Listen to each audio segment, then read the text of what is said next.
Berto, have you ever been to a landmark forum course? I have, mostly.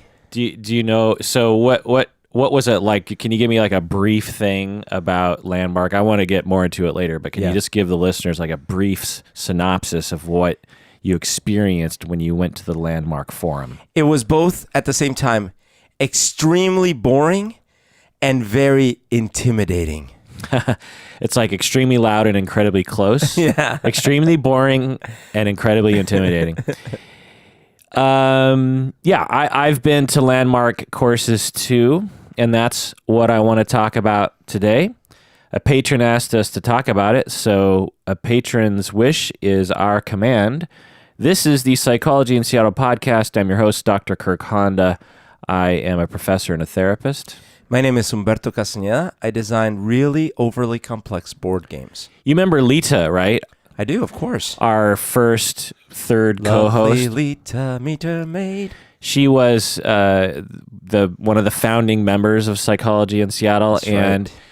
people who go back that far would remember her. Well, she was huge into landmark in the 90s. Oh. She was a big landmark person. And most of my knowledge is actually through her because she would invite me to different activities and courses and would talk a lot about it. And so I certainly experienced most of my personal knowledge is through here.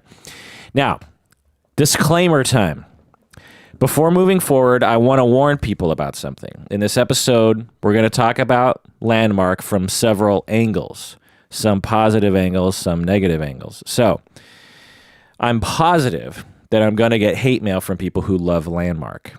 There are particular topics in the world that seem to trigger hate mail from some people, and I'm positive that landmark is one of those things. So if this episode makes you want to write me hate mail, I want you to listen to me very carefully.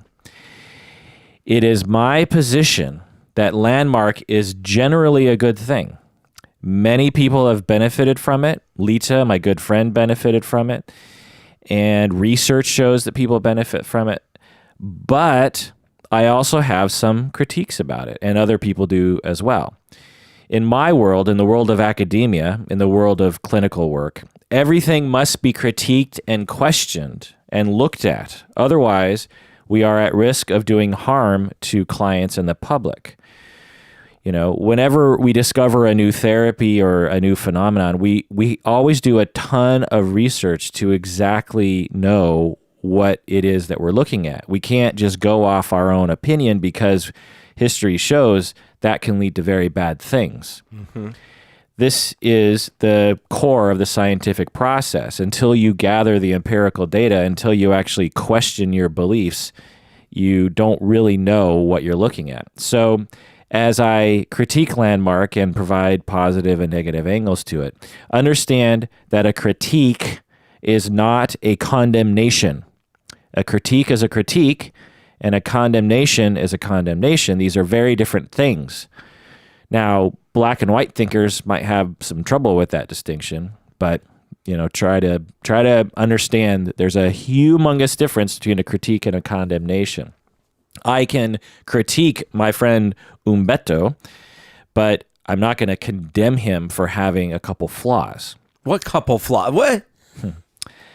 So I just want to say there's nothing wrong with loving landmark, but there is something wrong with suppressing the critique of it. And there is something wrong with attacking people who question something that you love. There's something wrong with that. And it's not, you can provide a counter argument or you can provide other data if you want, but if you react emotionally against people who question something you like, it's possible that your love for that thing is either fragile or insecure or something. I love the Beatles. And I heard just the other day, a younger person in their 20s were saying, the Beatles, don't they just write like kids songs? Like, and I was like, kids songs? Like what? Like, the Yellow Submarine, Rocky Raccoon. Yeah. Kids songs. And I thought, oh, well, I guess if you only heard like a few of the songs and you weren't really aware of it, I could see how you could say that. And I didn't say anything to the person. I reacted like out of confusion, and then I was sort of angry, and then I was like, oh, well, probably from their perspective, since they don't have much exposure, that's what it's like for them. No big deal. I'm confident enough in my love for the Beatles that I don't need anyone else to validate that. And if people want to criticize the Beatles and call the Beatles terrible, I will just say, okay, that's cool, man. You know, whatever floats your boat, you know? Well, that's a clear diagnosis of some disorder, but fine. Right. I mean, clearly the person is insane. But beyond that, I'm fine with insanity. And you know, I can relate to the description of Beatles as kids' music, because when I was a kid, I would go to this daycare and in Oakbrook, Tacoma, and actually they would play a lot of the Beatles songs, but not all of them. They would play Octopus's Garden, Yellow Submarine, like the ones that were Maxwell's Hammer. Maxwell's. Oh, that one's a little darker. But we actually did a skit to Yellow Submarine, and I think I've talked about this in the podcast before. I always thought it was, we all live in the yellows of marine. So I thought it's like there was this place marine, and it was all like yellow. It's like, oh, we live in the yellows of marine. Even though we had a cardboard cutout of a submarine that we were all hiding behind, I didn't connect the dots. Well, you might not have known what a submarine was. I don't know. I was little, but yeah. I mean, it was when I was 29. Yeah. For me, I actually dislike those songs. I don't like Maxwell's Silver Hammer. Yellow Submarine is actually, of the kids' songs, I'm okay with it probably the most.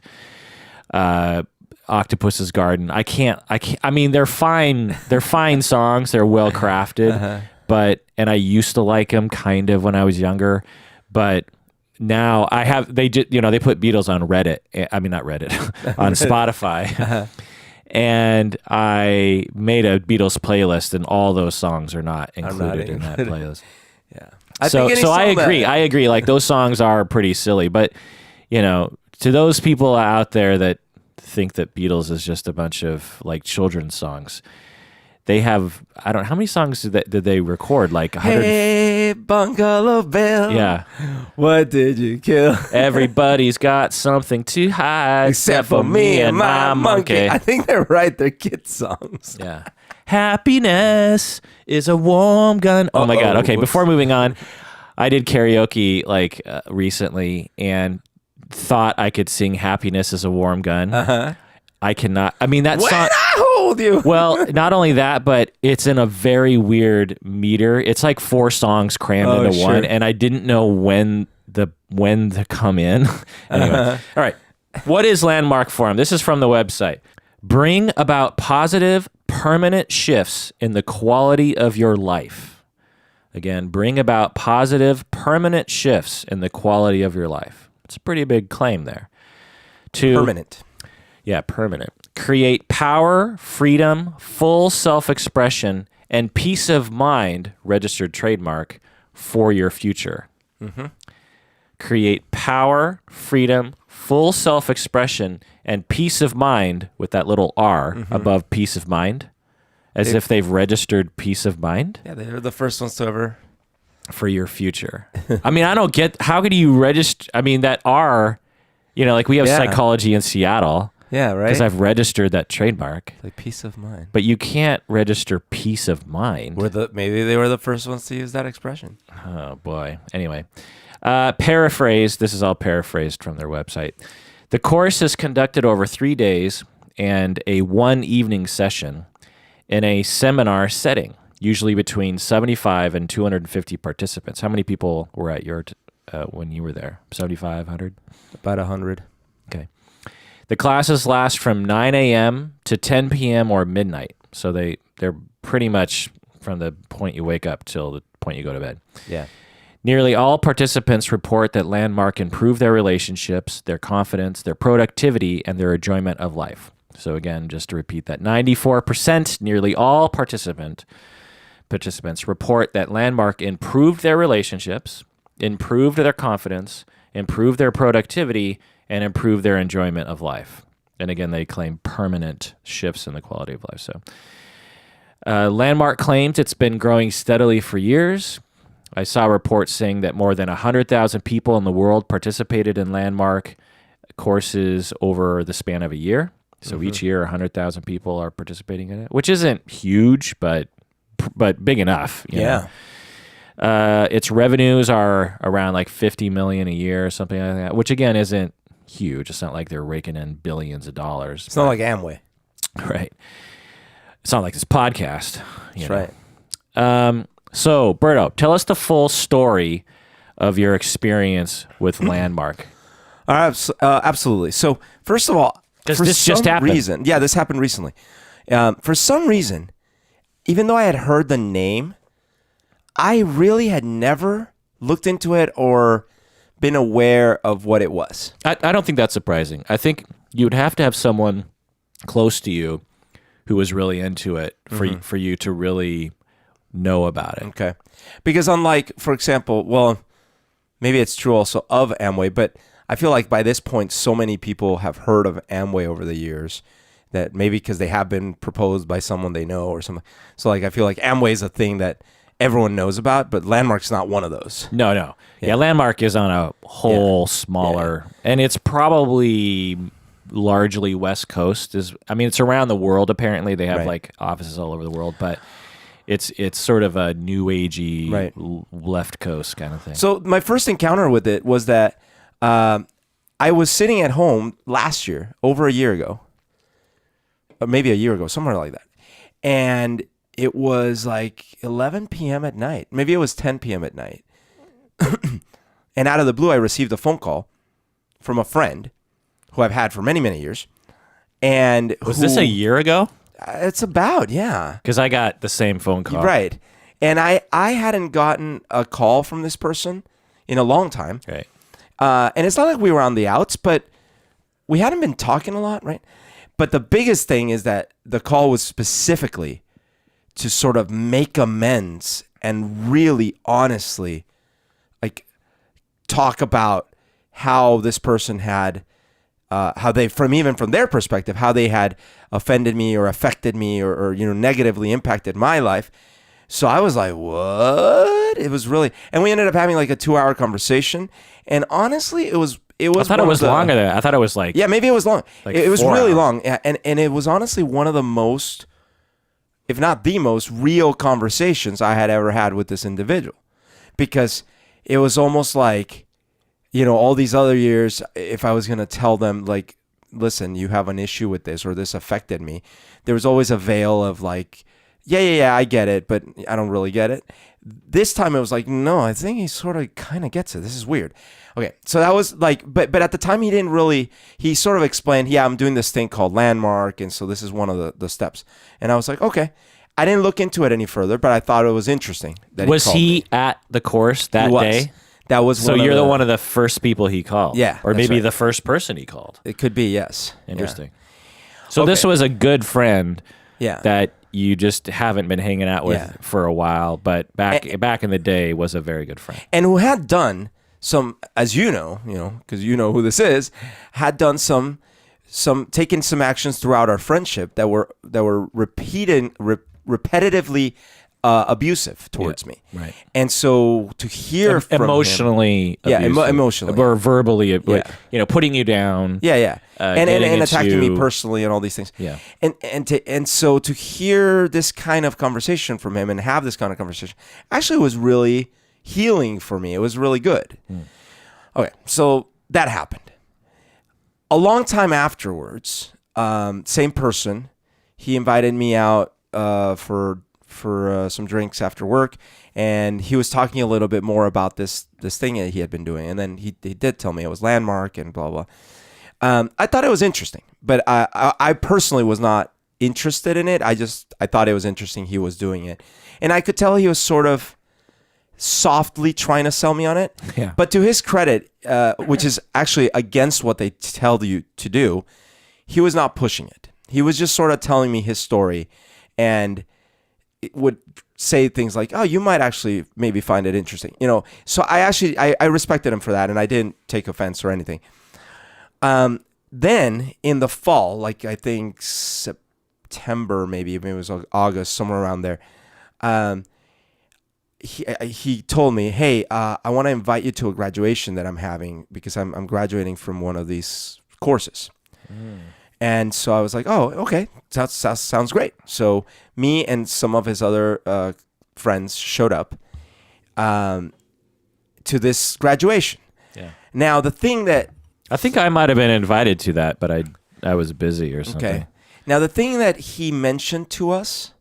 Incidentally, just to throw in here, he called me as well. Mm-hmm. And although I'm not as close with him, he had a very similar sort of tact with me, making amends and just having a real, conversation, friend to friend, honest conversation about insecurities and sadness and difficulty and regret. And so yeah, and then I think he invited me to that graduation thing, and I didn't go. So he had kind of given us a heads up that they were going to try to invite us to join. Yeah. However, which is I just have to say again, negative critique here, with the caveat that this is very useful for a lot of people. Yeah. Calling it a graduation is a little sleazy. Yes, it is because if someone asks you to come to their graduation, you're a dick if you don't go. Yeah. But if someone invited you to come to a sales pitch seminar, then you're going to be like, no, I don't want to go to some sales pitch seminar. And I have to say that in my experience with Landmark through Lita in the 90s, that's totally what would happen. Yeah. She would invite me to things that were couched in a way that did not reveal at least one of its functions, if not its primary function, which is to recruit new members. Which feels betraying in a way. You know what I mean? It feels. I don't mind someone saying, "Look, can you come to this graduation thing? It's also a sales pitch thing, But so if you don't want to come, it's cool. But it kind of would mean a lot to me if you came because I'm going to do this thing." But just be ready to be sold a couple things, you know what I mean, and don't think like you have to do it, blah blah blah. So my friend, and that would be fine. That would be fine. Yeah, I think that would be because you could say no, you could make your own decision. Right. My friend in this case sort of broke their rules because I am convinced that he was only supposed to say, "Come to my graduation." Right. He sort of, I wouldn't call it warned me, but he gave me a heads up that they would try to ask me to join. Now, I didn't care because I've been through the worst of timeshare pitches, and I've survived, and I've been through Amway pitches and all these things. So, but you also have kind of a spending problem. No, I used to. But I think you still have a thread of that still. I mean, you haven't acted it out. But. I don't know if I told you my Vegas timeshare story, but if I could survive that one, which I'll be happy to share, I can survive anything. Okay. So at this point, I really consider myself, well, let me put it this way. I consider myself immune to the what I used to do, which was the impulse buy.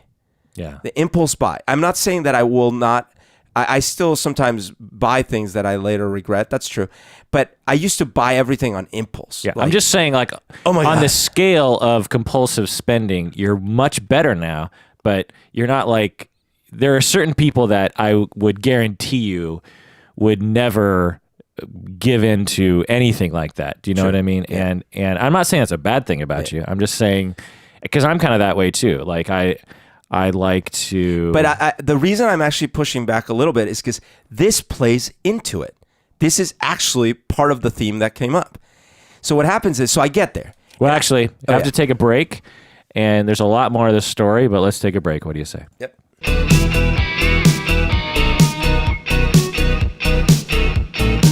Okay, we're back. If you haven't become a patron of the podcast, please do so by going to patreon.com. When you go to patreon.com and become a patron of the podcast, you get access to all of our premium episodes, of which there's, I don't know, maybe 100 of them or something. And you don't have to listen to advertisements, and you get all these special things, and we respond to your emails more readily and all that kind of stuff. Okay, Humberto, continue with your story, please. Okay, so I arrive at this quote-unquote graduation, and immediately I realize that it is 0.01% graduation and 102% sales pitch. Oh no. No, immediately. Oh God. Now, a few interesting things start happening. When I get there, you're supposed to fill out name tags and put your name tag on, which is not unusual. I grab my name tag, and they had misspelled. Oh, you don't fill out. They had printed your names. That's what it was. They had misspelled my name. So, for example, instead of Humberto, it might have said Humerto or something like this. One of the many common misspellings that happen. No big deal, but I decided to flip the card around and write my name myself. So I wrote it, but I wrote it upside down. And I put it, because you know me, I do weird things. So I put my name tag on my thing, and it's just that it was upside down. Inevitably. Not inevitably. Well, almost everyone pointed out that it was upside down. All the staff. Yeah, so I would meet them, and they're like, "Do you know that you're?" And I'm like, "Oh yes, I do." And I thought it was fine until at some point, one of the staff members, kind of one of the coordinators, says like, "Oh yeah, you really need to turn it around. Did we mess up your thing?" It's like, "Oh yeah, but it's no big deal." Okay, but you really we'll print a new one for you. It's like, no, it's fine. No, we do need to. And I was like, okay. So they gave me a new one, and I put it in, and I flipped it upside down anyways. And they're like, you really need to have that right side up. And I was like, okay, but it's like, yeah, you really need to. So I finally was like, okay, I gave up. I just put it right side up. What do you think about that? Well, that was one of several trends that I started noticing of this authoritarian kind of approach to it. Like, you don't get to make the rules. You're there. You follow these very, very specific rules. There's no argument. Right. So another. But how'd you feel about that? I felt a little like I'm someone who values a creative environment, and I felt like, wow, that's the like it's not a friendly, welcoming, creative environment. It's we don't get your joke. We don't want to get your joke. You need to flip the name tag, you know? Yeah, I mean, it's kind of bizarre when you think about it, because for people out there, if you've ever been to an event that has a name tag, of which, there are occasionally, think about a time when someone, there was the name tag police going around making sure that you did it in a very particular way. Yeah, right. Especially since you're a guest. Right. You're not a member. Right. You're a guest. Right. And someone is barking commands at you. I mean, that would really rub me wrong. I mean, I would be like, fuck off, pal. Move away. I don't, in fact, here's the name tag. Take it back. Right. I'm here for this so-called graduation. I'm not here to please you. Who the fuck are you is what I'd fucking say. You know what I mean? So I sit down and they start the thing. And at first they do okay, well, graduation, happy, everyone's congratulations. And they have a few people come up and give their story of what they've been up to and all these things. And that's fine. Then they start doing these things where they have us share with the person next to us. And so I was like, oh, okay, so this is where it starts. So they specifically sit you not next to your friends, but next to these moderators. And you have to basically, yeah. And so you have to share something, and I forget exactly what it was, but you have to say how many people are in the audience? Well, each person was supposed to bring 3 people. So hundreds? I think no. This is maybe 80 people. Okay. This is not a huge room yet because this isn't. And so they coordinate basically volunteers to sit next to every single guest. rube. Yeah. Okay. And so then we start telling these stories, so tell me something that's going on in your life or something like that. And then the other person does too. And then you start sort of giving each other ideas and feedback and stuff like that. So far, so good. Everything fine. Then this happens. I'm talking to this gal and we're having a good conversation.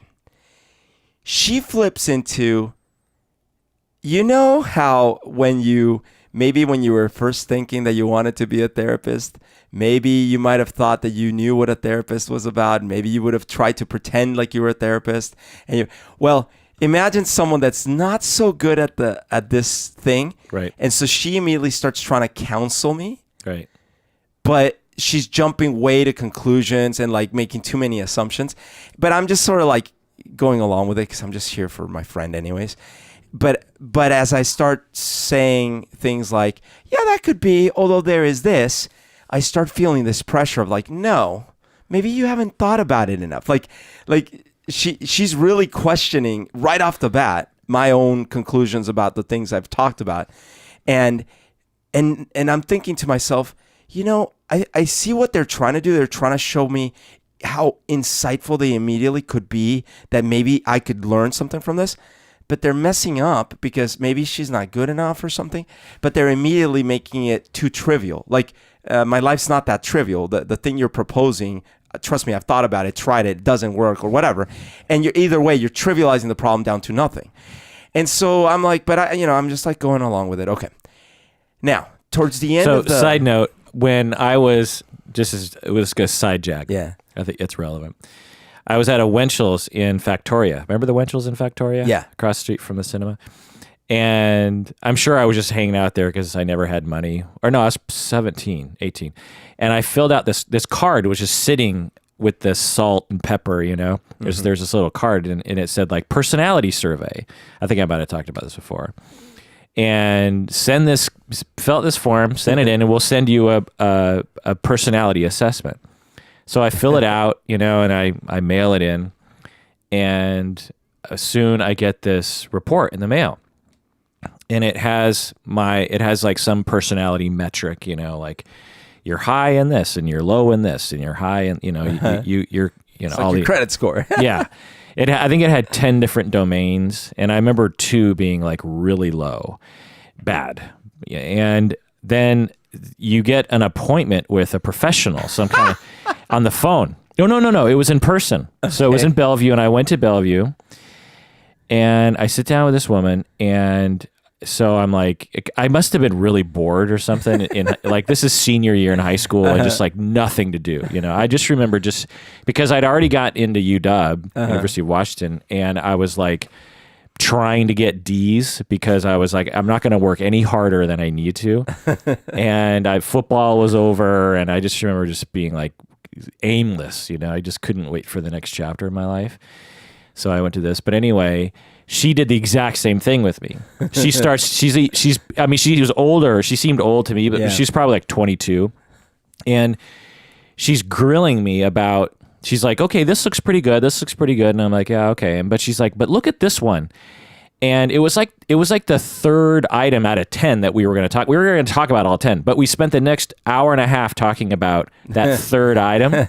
And she was really trying to get me to admit that I had a flaw, and that I had all these problems that sort of like blossomed out of there. And she's making all these assumptions, you know, in the exact same way that you're describing. Was this Scientology? Yes. Oh, it was? Yes. Oh my God. Yes. So I didn't know. I had no idea what Scientology was. I remember seeing TV ads for L. Ron Hubbard's Dianetics? Yeah. On TV. It was this animated volcano. I watched that too on TV. Yeah, and I remember just being like, what the hell is that? I always thought it was the coolest thing. I didn't know what it was, but yeah. It's Dianetics. That's I just crazy. remember thinking, oh, it's like a self-help book or something. Like it's a advice book. That's all I thought it was. But it's actually about like Xenu. I didn't even know that. I thought it was a science thing. Like Dianetics was an actual science. Oh. And I'm like, I can't wait till I study Dianetics. Well, anyway, so eventually she starts to kind of cry because it's been an hour. I think we ended up talking literally for an hour and 15 minutes, and we never got to the 7 other items.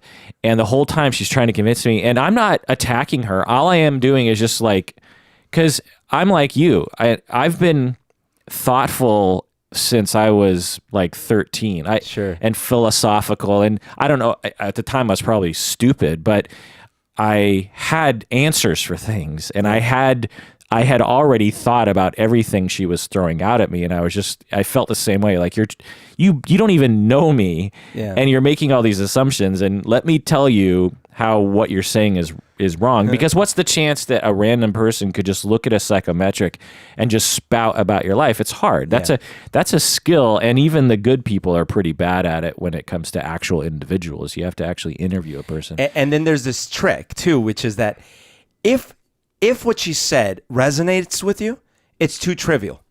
Because especially at your age, if what she says kind of attacks you in some way or feels like it challenges you, then the right way to approach that isn't this confrontational way anyways, because that's not going to resonate with you. Right. That's why with a therapist, they don't come out and tell you, this is all the stuff that's wrong with you. Right. Right. But it's motivated interviewing in that these two women were trying to get us to think that there was something wrong with us so that they could provide an answer, which is their product. Yeah. And I just have to say, like, I didn't know about this whole step that you went through. Yeah. I knew you went to the course, but you didn't describe this step to me. Right. This is before the course. Yeah. Which I have to say is super fucking sleazy. I mean, if you were not as strong as you are in terms of your personality, in terms of your self-confidence, I would find it extremely hard to fight back against that. Well, and this is how I ended up connecting several dots. So what happened again, caveat, many people who go love it. Yeah. It actually does help them. The advice that Landmark eventually gives, which we'll get into in a second, is not bad advice. Right. They don't tell you to kill anyone, and the classes aren't actually even that expensive when you compare to other kinds of trainings. So I just want to say that. But this step, I just have to say, is super cheesy. I mean, I'll tell another story another day about a time when I went to the almost the exact same thing that you're going through, but they were trying to sell me to be a knife salesman. Okay. They said it was a job, and they said, you know, and I answered an ad, and I went in, and the exact same thing they had Rube salesperson, Rube salesperson, and the salesperson were acting like Rubes. And anyway, so this is something I want to touch on, because you brought up that, you know, in my past I have been an easy mark for a lot of things that cost money. Now, what's interesting is usually where I spent the money was related to some sort of merchandise. Yeah. Something that I already wanted, actually. Like, for example, one time I wanted a magazine subscription because I kind of wanted. But around the same time, I got one of those calls that were like the Time Life subscriptions or whatever. And I was like, oh, that sounds like a great deal. I get like 10 magazine subscriptions, blah, blah, blah. And I just did it, even though it cost me. And then I eventually struggled for years to get out of that stupid thing, right? Same thing, you know, we talked about like me buying tons of clothes or me buying tons of music equipment or things like that. But one thing that sort of happened to me very young was I bought a timeshare when I was 23. And going through that process and then seeing that even to this day, I still have that timeshare and I've never been able to get rid of it. That actually sort of left a really bad taste in my mouth for those categories of things. The other thing that happened is also when I was quite young, I think 24, maybe 25, a friend of mine had gone into Amway. And as a favor to him, I went to one of those presentations. But they rubbed me so wrong because the whole theme was work is stupid. You're an idiot if you work. Look at my Rolex. Look at my yacht. That was the whole theme. And so, and then I actually was like, I mean, they sort of have a product they could sell to me in a different way, but I'm obviously not their target customer because this sounds like gross. And then even years later, Amway morphed into something called Quickstar. They had like this little side thing called Quickstar that was a digital. They approached me saying, "Hey, I'm a headhunter for a tech company called Quickstar." And I was like, "Oh, okay." And at the time, I was working at another tech company, so I met this person at a Starbucks. That should have been a sign. And then they explained all these things, and halfway through, and I'm like, "Is this Amway?" It's like, "No, this is not Amway." Which was a flat lie, like flat out lie. Because later that evening, after I had driven behind him to this other place, they explained like, yeah, this is the evolution of Amway, right? And I actually asked the guys, I'm like, hey, listen, could I buy your product and then sell it on my own terms? I don't want to wear a suit. I don't want to attend these conferences. I don't want to do these things. But I'll buy some of the product and I'll sell it on my own terms because I think I could probably move some of this product. They're like, no, that's not how it works. You have to be in this. These people are fucking immoral. I mean, this happened to me too. I met a guy in a Starbucks, and to this day, it's a little foggy. It was like the early 90s. I forget what he was trying to sell me on. But, if your product is good enough, it'll sell with truth. Right. Because this all relates to therapy, by the way. Right. When I have a therapy business, I've had a therapy business for almost 20 years. I'm trying to get clients to come to me, right? Now I don't need that. I'm actually, there's a strange upsurge of clients calling me. I'm turning away clients almost every day. And I feel terrible about it because it hasn't always been this way for me. But there were times like right after the housing crisis in '08 that my practice was down to like 1 or 2 clients a week. And that was my whole job. I wasn't working at Antioch at the time, but didn't have the podcast.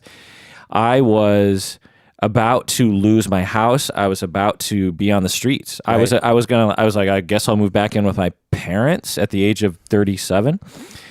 And I was desperate for clients. Uh-huh. But I never would have tricked someone into having a conversation with me. I'm going to always just say, please. And then when they came to me, I always say at the end of the first session, I say, I want you to think about whether or not you want to work with me. Go home, think it over, and then email. I rarely, unless people are like, no, I really want to make an appointment for next week. I'll be like, okay. But I always start with, go home, think about it. Don't make a decision about whether or not I'm your therapist while you're sitting in my office because it's hard to think straight. I want you to go home and really think about it.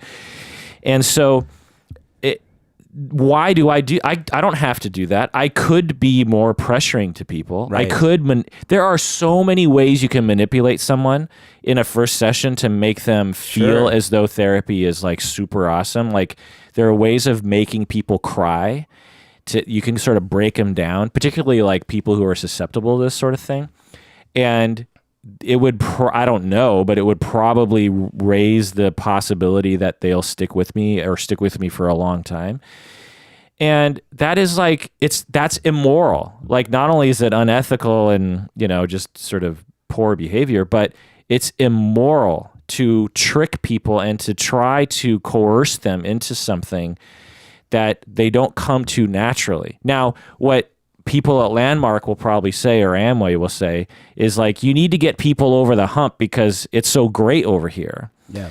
But like I said, if something is so great, it will attract people naturally.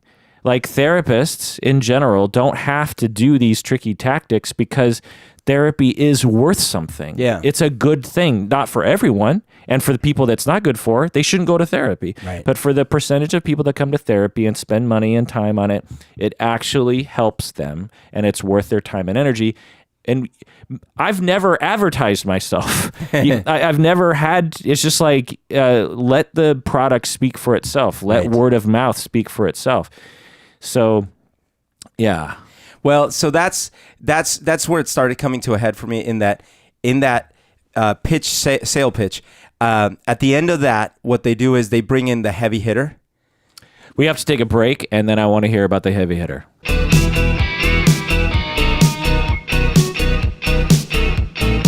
All right, we're back. Berto, tell me about the heavy hitter. Is this the heavy hitter? Again, I just want to say that Landmark is a wonderful thing for a lot of people. Lita, whom I love, one of my best friends, if she were sitting here, she'd be like, Kirk, you don't understand. Like Landmark, she was involved with it for at least a few years, heavily. Yeah. Like there were times when I would hang out. I remember one time we went to like this sailing boat and we were hanging out with her and her Landmark friends, and they were like super cool, philosophical, open, super like communicative and artistic people. They were like really rad people. I really liked them, and they loved Landmark. So it's not they're not sleazy people. That it's what I have a problem with Landmark are that it's the system that they follow rigidly. And because honestly, if you just made the classes known to people, it would probably sell itself. You wouldn't have to resort to these sleazy tactics, you know? And of course they would say it's not sleazy. We're trying to like introduce people to the thing. But when you call it a graduation and you proceed to spend the entire time and you sit Rube, volunteer, Rube, volunteer. It's, I mean, come on. Yeah. And then this, you'll even go ballistic on this one. So she's telling me, I'm explaining to her what I'm into, what I like. And one of the things I say is like, well, I love music, right? And she's like, no, you don't. No, just like, no, actually it's the opposite. Oh no. She tried to latch on to that. Again, this is like that kind of the amateur technique. She goes, after I said like, I do music, but I have all these other things that I do now and stuff like that. She said, I sense in you that you're really strong musically.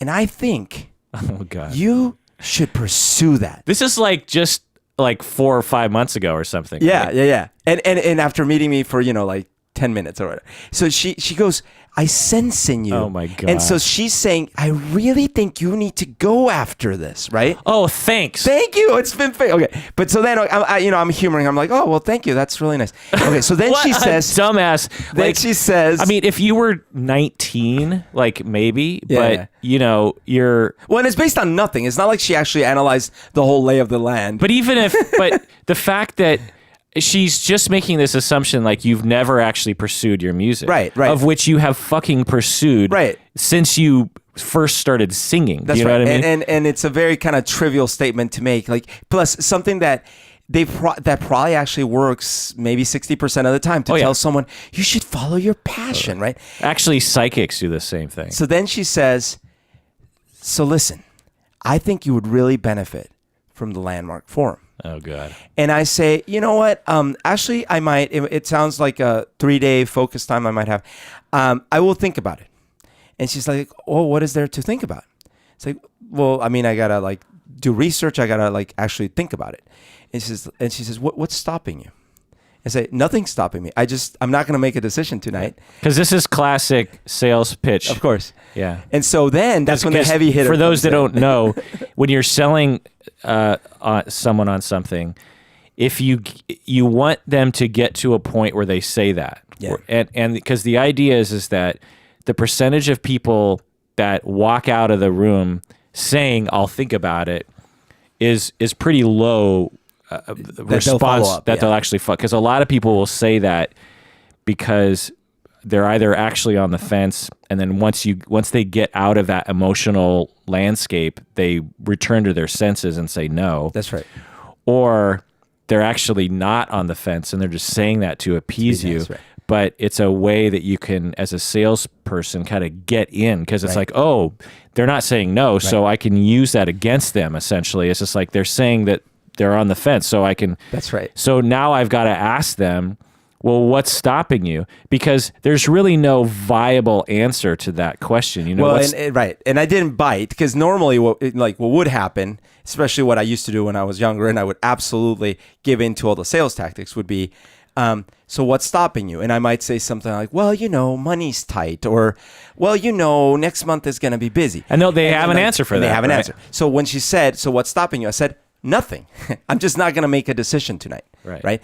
Now, at this point, she calls, or the heavy hitter joins it. He's the guy who did the main presentation. Yeah. He's this very slick guy. He's been around the block a billion times. No nonsense. He knows what's up. He sits down and he says, how you doing? And I say, oh, I'm doing great. Actually, I think I'm going to take 3 boxes of the soap and 2 of the shampoos. He stares at me without a reaction.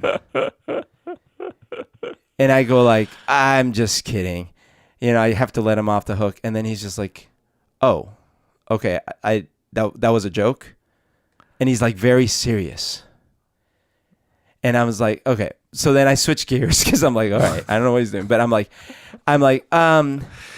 awkward. So I'm like, So I'm like, listen, I was just explaining to her that actually the forum sounds interesting, because it's like 3 days. It's so funny because you did not go into this setting out to screw with them. No. You went because you wanted to support your friend on his quote unquote graduation. Yes. But just your natural way with people is so like screwy with people. Well, especially because at this point, you know, one of my techniques is humor, right? So like at this point, it's such a cliche.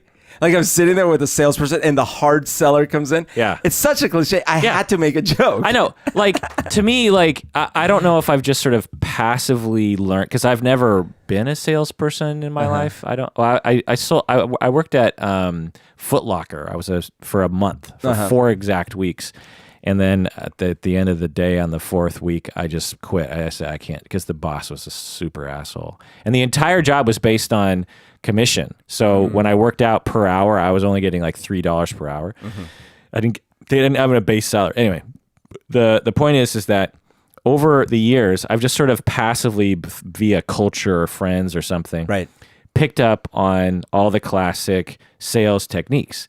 And I can't believe that, one, people still fall for this shit. It works. That's why they're classics. And 2, that people still use it because everyone, or at least a lot of people, know the technique. Yeah, but this is the thing with telemarketing and all those things, the spam emails. They don't have to get you. They just have to get like the 0.02% of people. Right. Okay, so at this point, I explained to both of them. I say... And that's why it's immoral, because anyone who thinks about it for half a second realizes like the people who are vulnerable to this sort of technique are actually probably traumatized or neglected or lonely or suffering in some way. There is a bit of predation that happens there. Totally. So at this point, I explained to both of them. I say, okay, so here's the deal. I actually am intrigued by the 3-day forum thing because it's a focus time, and there is one specific thing that I'm trying to solve mentally for myself. I've been trying to pick, as you know, I have many different ideas of things that I would like to do. And I've been trying to like select one to really focus on. And so I thought, yeah, maybe I could use like some focus time. And I don't know what they're going to talk about, but maybe I could use this myself for. So I told them that, but I said, but here's the deal. I'm definitely not signing up tonight. And part of the reason, and one of the main reasons, is because I no longer do things on impulse. If I had been here 10 years ago, I might actually sign up on the spot, and that would be the problem. So I'm specifically not doing that. And of course, this didn't work. Like there was part of me that was hoping that they would get it. Like, oh, I see. He is 2 steps ahead of this technique. So maybe we need to no. Well, it didn't work. Oh, he just revealed that he used to have a problem. Or even dive into that with because you basically admitted that. Yeah.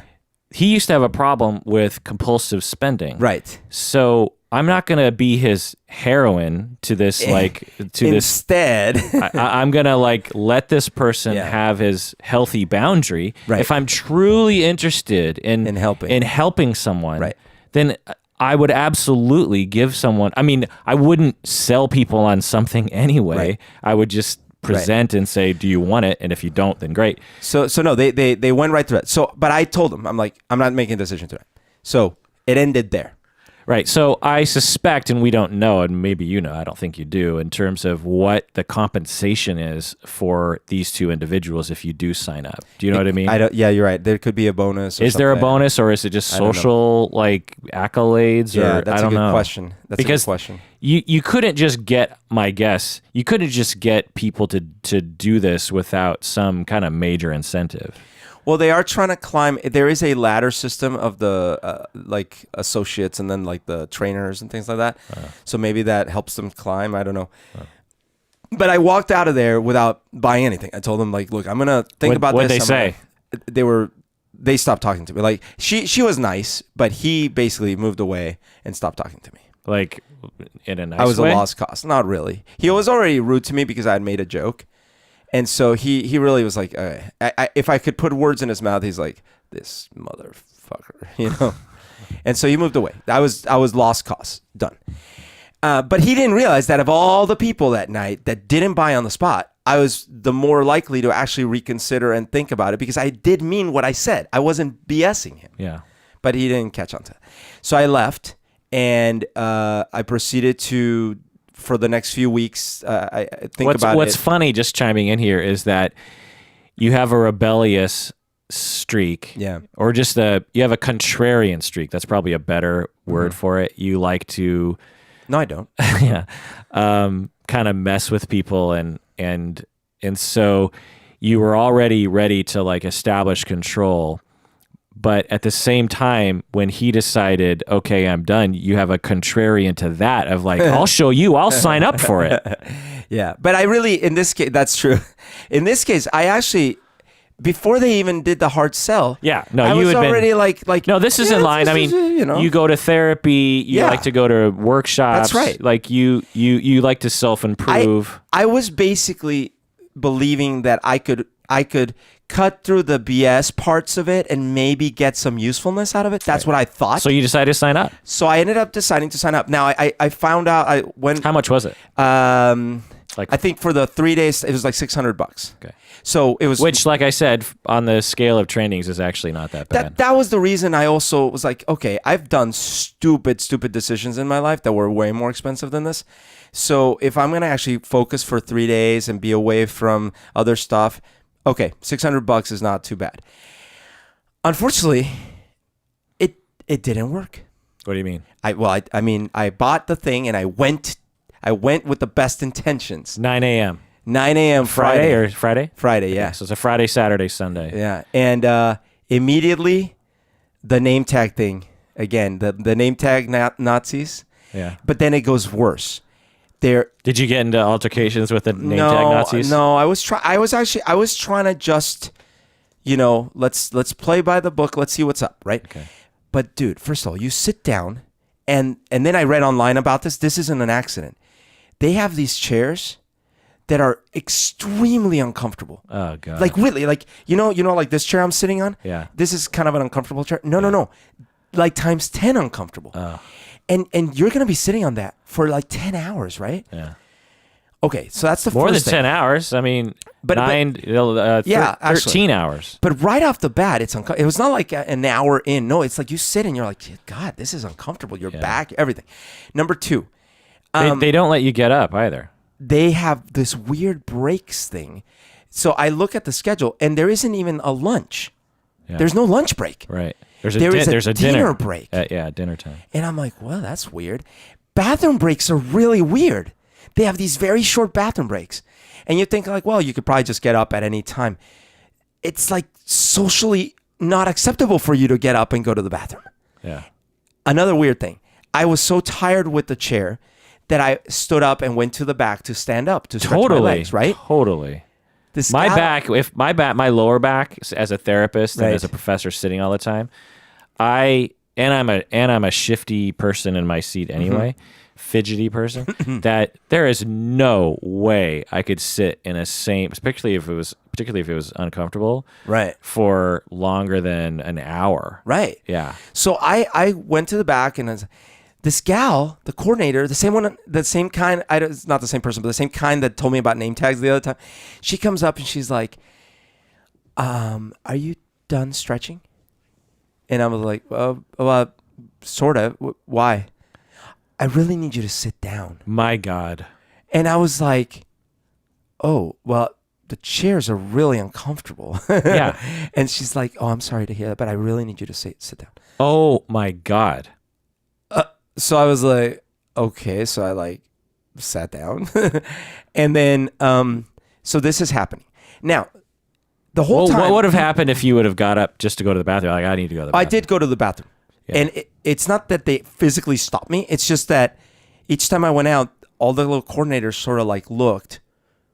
And then when I got back, they sort of looked again. And I was like, what, am I not supposed to be using the bathroom? I don't understand. Yeah. Now, here's the other weird thing. So I brought I bought a moleskin notebook and brand new pencils so I could write my ideas and stuff. So when the day started, I was writing and I was taking some notes because you know what? The main moderator guy, he was saying some interesting things like you were probably about to cover. There's some interesting ideas. Yeah. And I was actually making some notes about it. And then I was writing some other ideas that were coming to mind and stuff like that. Very early on, like within the first hour, they say, now I see some of you maybe taking notes. I'm going to ask you to stop. Yeah. No notes. And I was like, what? Yeah. It's like, we really need you to pay attention. Yeah. It's like, I am paying attention. Yeah, first of all, like, you don't know. That is how I pay attention. Like, Right. I was like, what? So at first I sort of kept So doing you have it, to but- sit quietly in an uncomfortable seat, do nothing, Yeah. right? Okay, so then, but I'm still sort of giving it the benefit of the doubt to see if the content is there. Now, again, some of the things that he's saying, I'm like, okay, that's an interesting perspective, and I can talk about those in a minute. But then I started noticing this. The way this works is he'll talk for a while, just talk, and then they'll bring up a volunteer to talk about something. Like one of you people. Now I start getting a little suspicious. I start feeling that there's got to be plants in this audience. There's got to be, because some of these things are so perfect. But whether they're plants or not, what starts occurring to me is that these folks that are coming up and talking, they are going through some really traumatic stuff. They are or have been going through some really traumatic stuff. And I start thinking, you know what? I feel like this could have been me if I were here 10 or maybe 15 years ago. And even then, none of my stories would be as traumatic as what this person is describing. Because it was stuff like, I just lost my brother. My wife just left me. I got back from the war and I'm injured. And like really big deal. Not like, of course, I'm not minimizing my own trauma, but like, I had, mother problems as a child, which is bad enough. But no, these were like happening now as we speak. So I was sitting there going like, if they're real, and I was assuming that they were, although some seemed plantish, but I was like, if they're real, I kind of understand why they're here. Given their other behavior, I wouldn't put it past them to have a couple plants. But even if some plants, I was like, okay, these people that are talking, if this is actually happening to them and this is what's going on, like, I understand why they're here. I wonder if this is actually the best environment or whether they should be in therapy. Maybe they're already in therapy. That was all going through my mind. But I did start realizing that I didn't need that right now. Like, I wasn't at that place. Right. Like, if I were to get up to talk, I would feel like a complete buffoon, because this person gets up and it's like, I just lost my mother and I've been taking care of my father and all these horrible things, right? And I'd get up and like, I'm trying to decide whether I should write a book or whether I should write a new song. Right. And it's like, and I'm not saying I don't have hard stuff in my life, but that wasn't why I was there. You've already processed all those things. And I have been through a lot of things, right? Yeah. So through the day, I started realizing, okay, I see. I'm not minimizing these people's stories, but the way that they're going about talking to them and stuff. Well, how are they going about it? Like what? Like it's basically the same thing that gal was doing to me at the informational night, but the guy that was doing it was a lot better at it. He's really like obviously experienced at it. So he was asking pointed questions, and then kind of as the person would answer, he'd say, well, tell me more about that. And then he wouldn't let them off the hook on specifics. And my understanding is that by Saturday it gets even more hardcore and stuff like that. They try to break you down. And spoiler alert, I didn't return Saturday and Sunday, but the thing that I started realizing, I wish you would have, man. Well, I mean, just for the podcast. Yeah, no. There were two main reasons why I didn't. The first one is that throughout the day, the things that they did say that I sort of got a couple of good ideas about, plus my own mental working, I was like, okay, what I actually need to do is there's these things I've been putting off that I haven't been doing that I need to get done, both from my work and some home things, house type things. And I thought, okay, so let me think about this. I could either spend the next 2 days, Saturday and Sunday, all day, 13 hours, sitting here in these uncomfortable chairs, listening to these people's problems, or I could actually go, and I made a deal with myself. Here's what I'm going to do. If I leave, I'm going to be here all today, but if I leave, I'm going to make a deal with myself that I'm going to spend the same amount of time but working on these things that I haven't been getting. And I did. And so like Saturday and Sunday, I actually went into work, and I spent like 12 hours both days getting stuff done that I hadn't been able to do, not just for work, but other things too. And it was the most productive weekend I have had in a long time. So that was the deal I made with myself. I said, look, I already paid for this, so So Landmark whatever. did transform your life. In a way, they did, yeah. But the thing I wasn't ready to do is when I got home, I did this big debate that night, and I did a lot of reading online about Landmark because I was like, is this experience unique? What about these chairs?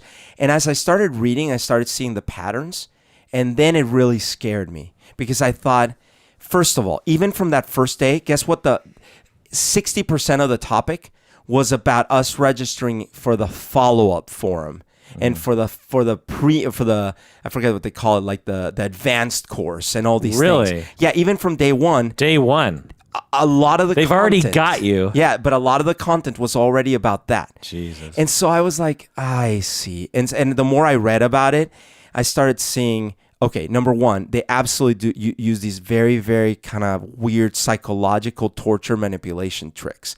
Don't like that. Number two. You read about that? I read about that online, and I read accounts from people and stuff like that. Number two, it's going to continue. The sales pitch is never going to end. Right. Number three, they actually go through this process on Saturday and then Sunday that sounds somewhat risky psychologically. I wasn't so much concerned for me, but I didn't want to support that because I had heard these people tell these very difficult stories, and I was like, yikes, man. We're going to get And they're in a room full of strangers, 100 strangers they've never met, and they're blaring open all these problems. So in the end, I decided that night, I made that deal with myself, and I said, I'm going to get something out of this weekend in my own terms, and that's what I did. It's a great story. Let's go to the break, and when we get back, I'll talk about the research and other kinds of critiques, good and bad, about Landmark. What do you say? Let's do it.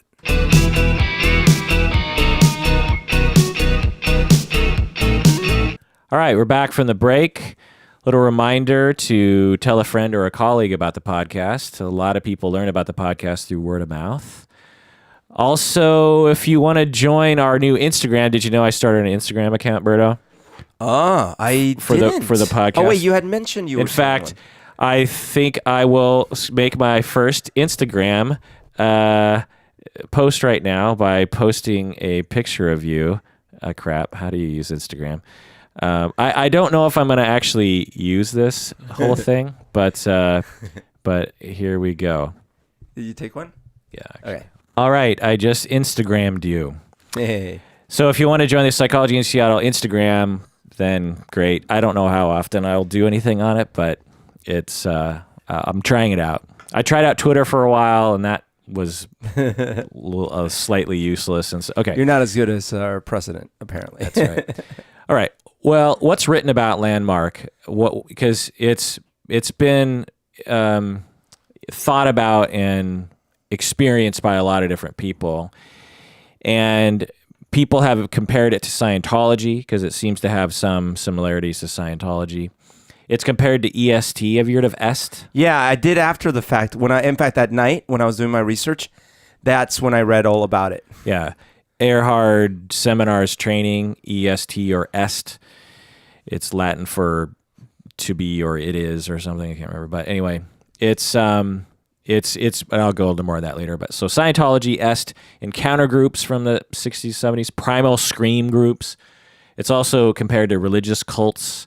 It's also compared to like firewalking, that kind of experiential thing. It's also compared sometimes to neurolinguistic programming, which I don't really understand the parallels there, but we should do an episode on NLP sometimes because people ask us to do that episode. So I don't know much about that, but because you said linguistic, they do have big emphasis on the meaning of words and what you call things. Like what? What do you mean? Well, for example, they have this thing where they ask you to tell what happened to you about something, and as you're telling it, they say, "Okay, that's the story." Right. But what actually happened? Right. It's like narrative therapy, which I'll get more into a second. In the literature, in the psychological literature, they're often called large group awareness trainings, or LGATs, because they lump all these different things into what they call large group awareness trainings. Yeah. Landmark Forum has been criticized by many. It's been accused of being a cult or using brainwashing techniques or many people will say it's just a marketing ploy that a con man, Erhard, used to trick vulnerable people to spend their savings on worthless courses. It's extremely controversial in the literature and online, as you've alluded to, Berto. Okay, let's go to the history. So we could go all the way back to the beginning of history and find like commonalities through culture. But I decided to go back to the 1700s. In New England, there were the evangelical revivals. Think of a tent with a charismatic religious leader, right, having, you've all seen them on TV or maybe you've been to them. Lots of emotion and the Spirit of God, and feel the Spirit, and very inspirational. Like the Steve Martin movie. Yeah. I think it begins here, really, where Landmark kind of has some of its roots. Most people don't connect Landmark back to this point, but I do. And you could even go back even further, like I said. But there are similar themes between these two experiences or products or something. Charismatic leader. You always have to have a very compelling, charismatic leader, a powerful leader. It's focused on self-improvement. You also have an experience in front of the group, which is a very powerful thing. That's right. If you have if a whole group is behind you on something or witnesses you, it's a very poignant, meaningful experience that you'll never forget. They both sell tickets. Evangelical revivals, there was money involved, and obviously in Landmark, there's money involved. And both recruited other people to come. There was a heavy emphasis on recruiting people. So let's jump forward to the 1950s. Many, particularly white Americans, but many Americans were becoming disillusioned with organized religion, but they still wanted to have a spiritual experience, and this is where New Age and all these other kinds of things grew out of. This influenced what is called the human potential movement in the 1950s, like humanistic psychotherapy, humanistic psychology, Maslow's self-actualization. People have probably heard of that before. Other humanistic people, Rogers, Rollo May, Fritz Perls. It was all about breaking free of the constraints of society, having like real emotion, real experience, break out, be real, be authentic, and don't be a phony. Right. It was a big part of this, and from what I understand... Yeah, that is a big part of that. Right, yeah. So for you therapists out there, if you're not familiar with Landmark, it's basically a version of humanistic therapy a la Pearls or Viktor Frankl, existential, confrontational kinds of modes of humanistic. It's not Rogerian at all in terms of that, but it's very much like that. It's also very narrative therapy oriented, which I'll get to more in a second. Okay, so let's skip forward from the 50s to the 70s. This is when EST or EST started, Erhard Seminars Training. Werner Erhard created the EST program to, quote unquote, help people transform their lives. The first EST course was held in San Francisco in 1971. The first day, so it was similar format to Landmark. The first day is a lot of lectures by a charismatic leader, and strict rules are established in EST. So this is the 70s. There are designated breaks for bathroom visits and only one meal break. Yep. Exactly the same. Eating was not permitted during the courses. It's from 9 a.m. to a late hour, like midnight, even later. So it seems like they've gone a little lighter on that. They've gone soft. Yeah, a little bit. Participants had to hand over their wristwatches, which is interesting. They were not allowed to take notes. So that's interesting. They were not allowed to speak unless called upon, and they were forced to wear a name tag at all times. So isn't that funny? It goes all the way back to EST. Yeah. That's very much like my interpretation of this is, if you're looking at it from the good side, you're saying, look, people need to know your name, and you need to be a part of the group. And if you're rebelling against the name tag, that kind of indicates you're not really here, and I want you to be present. I want you to be here with us as a part of our group. Okay, that's the nice way of looking at it.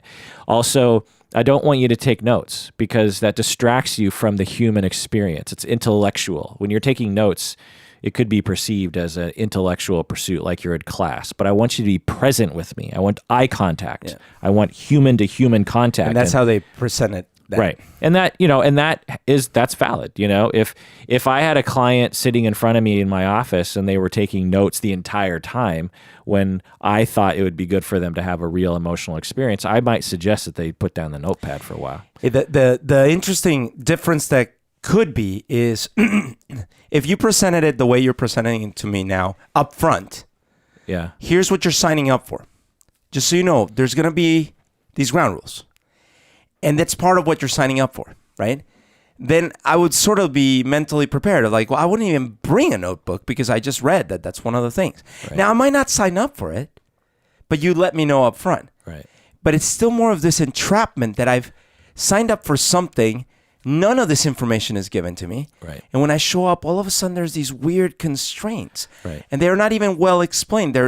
I'm told in a very light way that like sort of what you said, but you presented it so like in a human to human approach. The other one's more like in a mysterious, we have rules, you don't question them approach. Right. So the shadow side to this practice is to give people the impression unconsciously that they are not in control. If I unconscious, and this is a you can mess with people this way, and it's a known sociological thing. If you get, and salespeople use this all the time, if you can get people to agree to little things, then they will agree to a more severe thing. That's right. So if you get someone to say, look, I need you to put down the notepad, and I need you to have this name tag. Those are very easy. I need you to sit in this chair. Those are fairly easy things to convince someone to do. Yeah. Telling them to shell out another $1,000, that's a leap. Yep. Telling them they have to get on stage and like totally unleash their personality to everyone and self-disclose everything about themselves, that's a leap. Yep. But you start with little things, and you kind of weed out the people who aren't really into it too right away, because if they can't handle these little things, then they should probably just go. They're probably gonna ruin it for everyone else. In fact, I bet you they even know that some people aren't going to come back day 2. Oh, absolutely. Because they weren't suited. And so the people who show up to day 2 are probably a select number of people who are actually super dedicated to the process. I called the morning of Saturday to let them know I wasn't coming back. Really? Yeah, because I didn't want them calling me, because they will call me.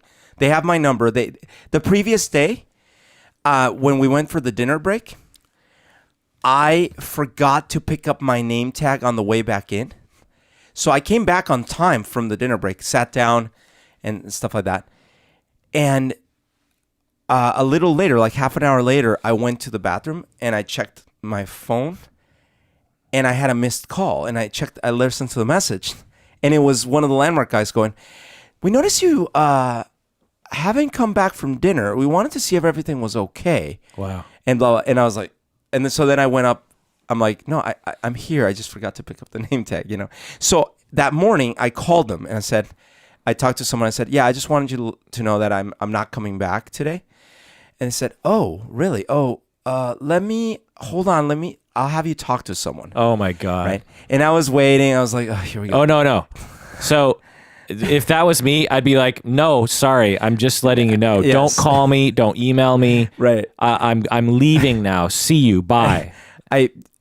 You are right. I was trying to be like nice about it, but I got lucky in that the person they put on the phone with me was like so green at this. Yeah. So I almost felt bad for him, because he was like, so what's the problem?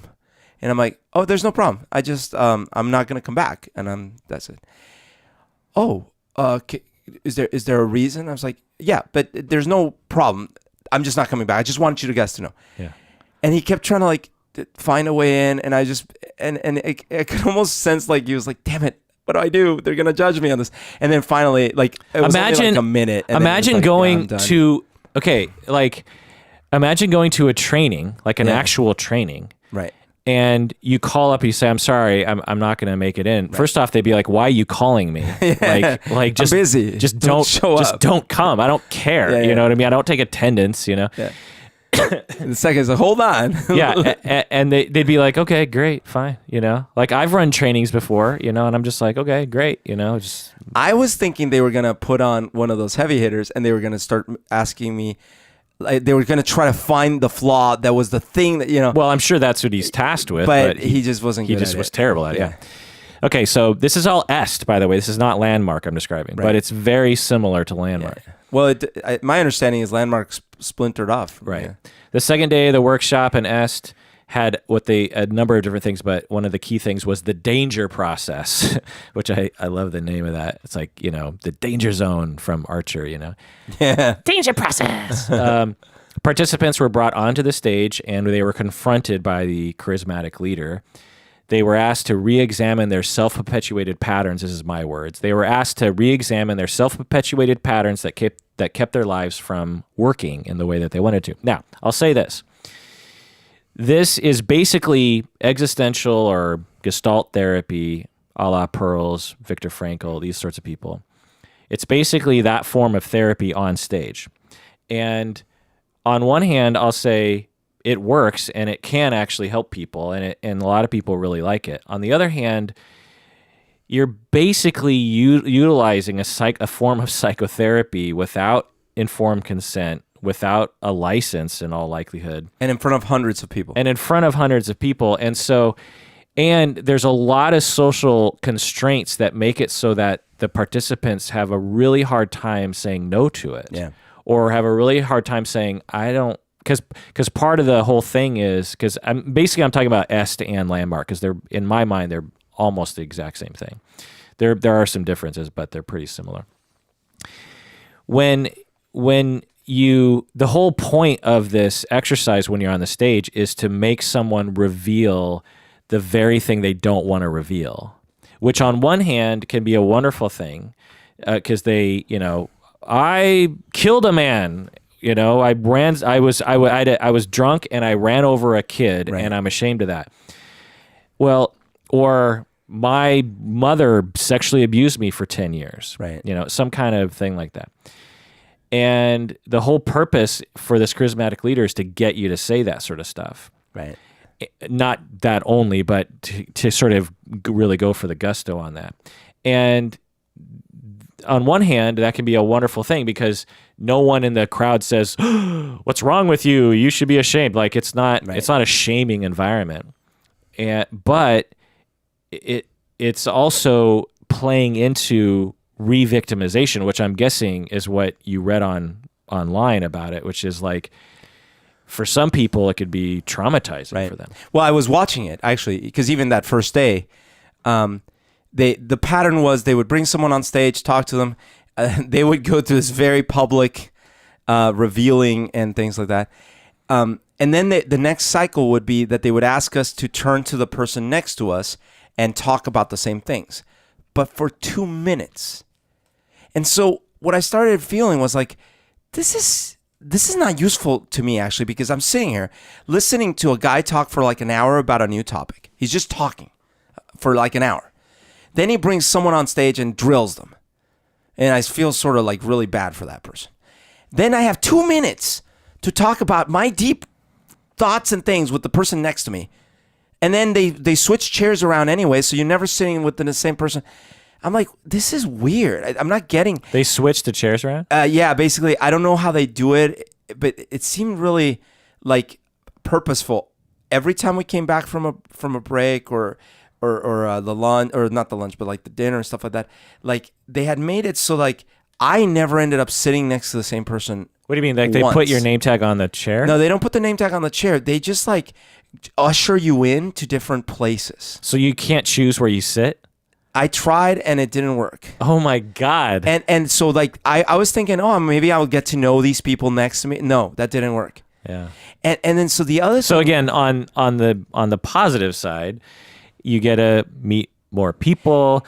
You get to say, hey, today I met 10 people like really well, instead of just one person. Or if one person's really annoying, you don't have to deal with them all day. That's true. But on the negative side, it keeps you isolated, so you can't really band together against the system. And it also, as far as getting to know them well, you don't, because these 2-minute bursts, you barely have time to really do anything.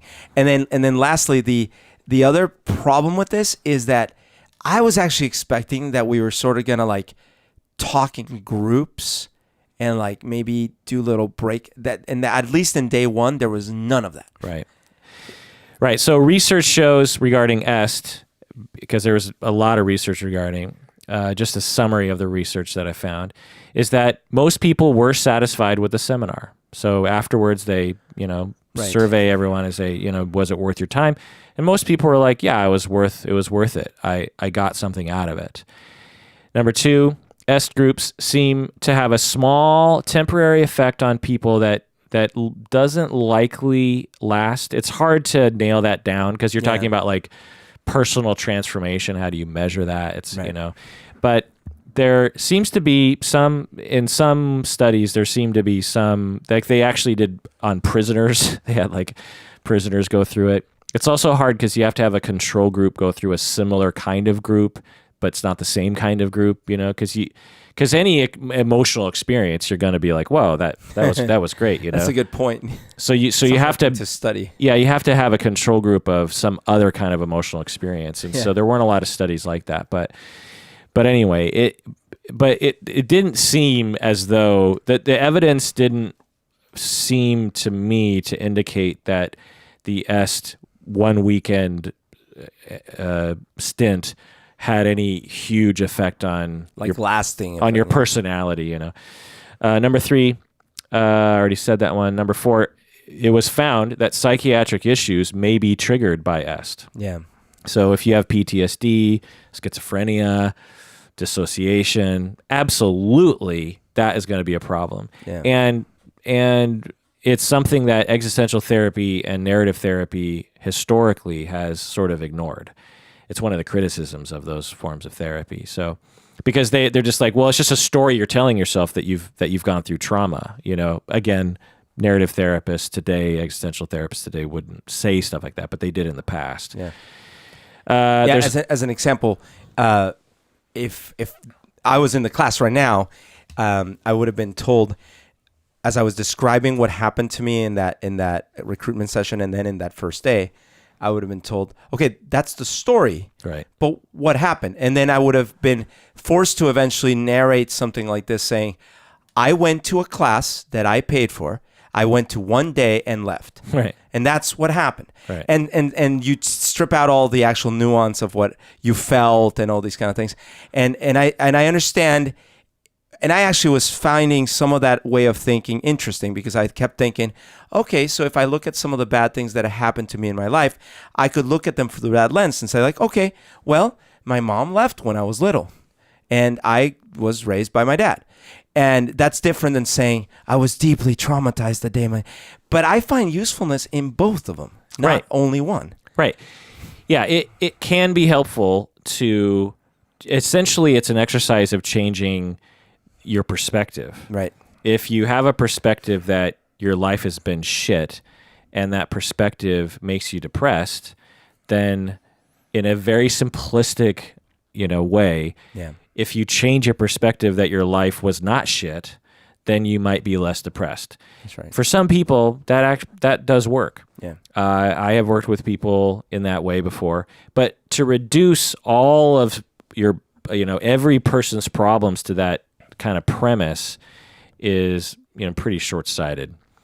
Anyway, so the critics, social critic John Bassett McCleary called Erhard from EST a former used car salesman, and he said that EST is just another money-making scam.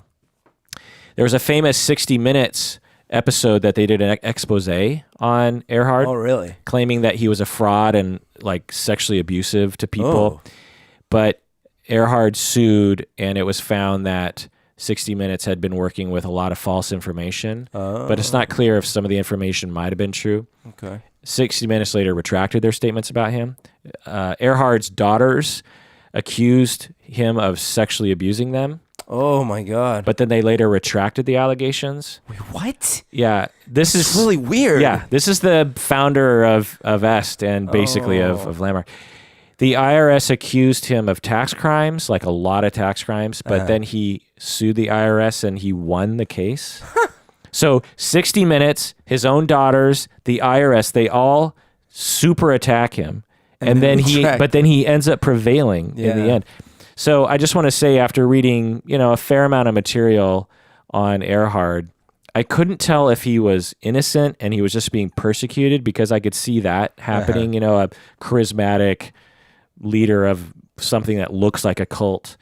I could absolutely see people attacking him, like 60 his Minutes. daughters, that's weird. So I couldn't tell if he was innocent and just being persecuted, or if he is super sleazy and devious and a psychopath and he's just really good at escaping justice. Right. So I couldn't tell. But anyway, let's go to a break and then we'll talk more about this topic.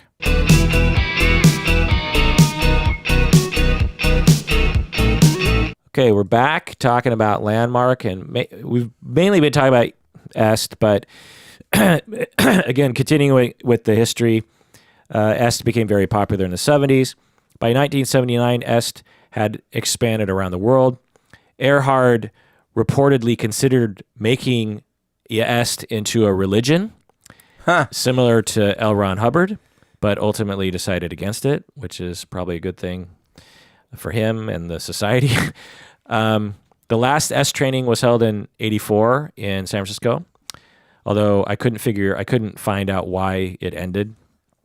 Erhard's courses helped form what is called the seminar industry, or the human potential movement industry, a large group awareness training industry. In '91, the Est business and its format were sold to some Est employees.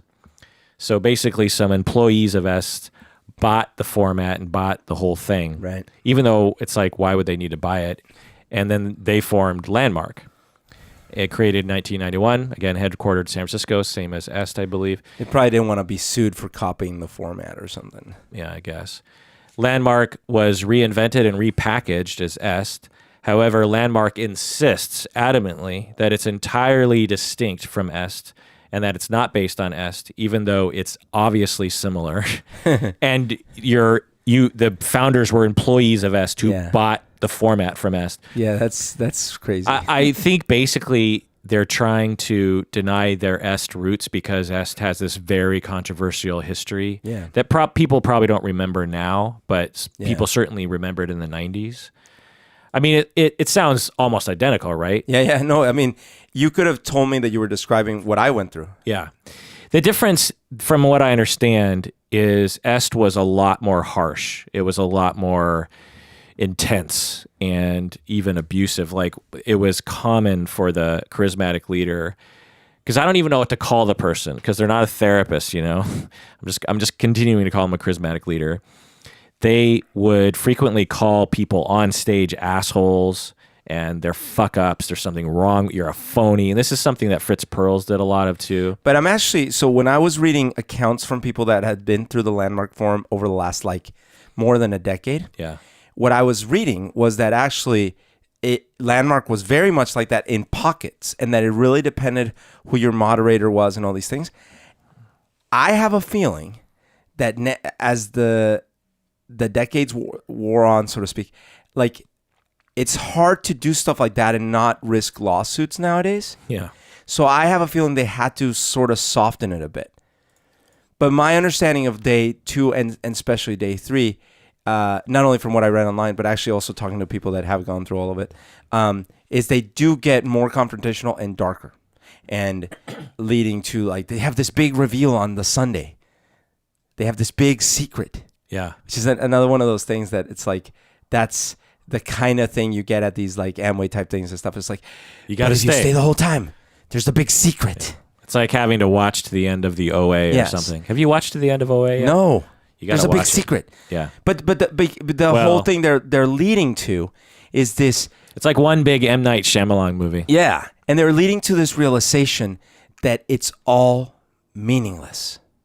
That nothing matters. So online you read, on Sunday, they reveal that nothing matters. Yeah. And again, looked at in a negative way, it's like, what? But in a positive way, actually, I myself adhere to a certain amount of what I might call constructive nihilism. Sure. Which is that it is ultimately meaningless. Yeah.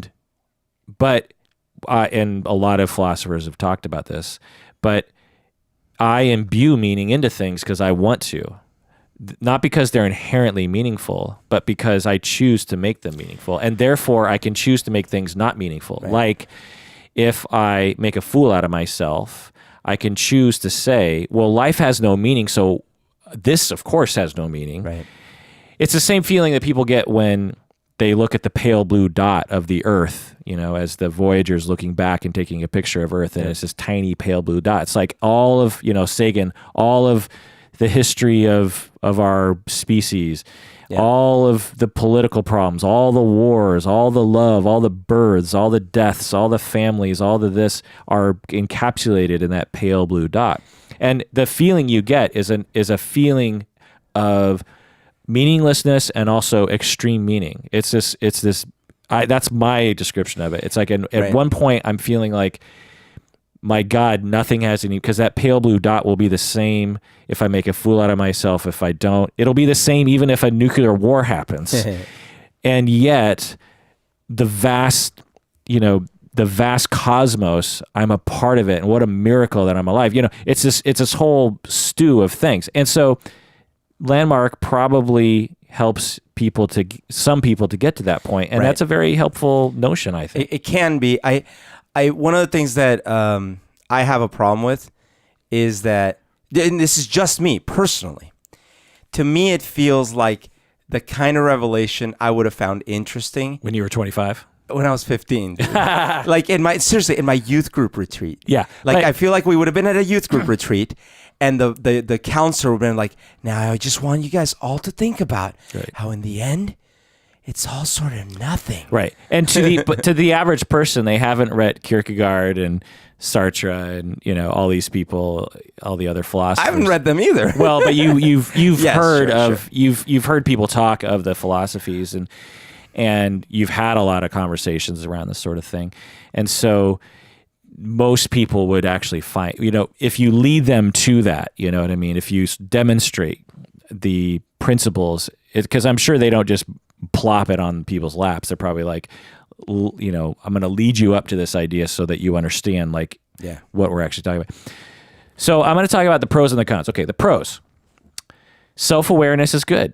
And my guess, we've been totally trashing on Landmark and S this whole time for the most part. But I just want to say, again, I want to repeat, most people find it very helpful. Our friend who called us, from what I can tell, it was extremely useful. He made amends with you and me in a way that he would not have otherwise. And think about all the other people he talked to, and think about the doors that opened up for him in his personality. And he was talking about that. And so, and I know he's been through therapy before, and maybe the other therapy was good too, but in just one weekend, he managed to really, achieve something. Hey man, I have a cousin in Colombia who is one of my dearest cousins.